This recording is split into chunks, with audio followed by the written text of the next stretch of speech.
ഇന്ന് അടിപൊളി ഒരു സാമ്പാറാണ് ഉണ്ടാക്കാൻ പോണേ. ചക്ക കൊണ്ടാണ്. ചക്ക ഒരുപാട് ഔഷധ ഗുണങ്ങളുള്ളതാണ്. അതുകൊണ്ട് ചക്ക കൊണ്ട് ഒരു സാമ്പാർ ഉണ്ടാക്കുക.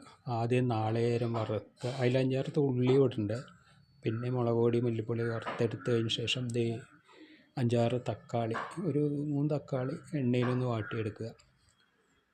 അതിലോട്ട് നമ്മൾ വേവിച്ച് വെച്ച പരിപ്പാണ്, ഓൾറെഡി മുന്നേ വേവിച്ച് വെച്ചാണ്, അത് ഇട്ട് അതിന് ശേഷം ചക്ക വേവിച്ചത് അതിലോട്ട് ആഡ് ചെയ്യുക.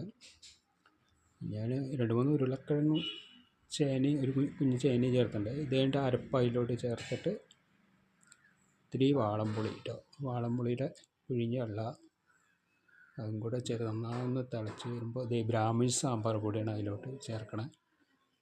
നല്ല മണവും ഉണ്ടാവും, നല്ല രുചിയും ഉണ്ടാവും കേട്ടോ. നല്ല ഈ കായപ്പൊടി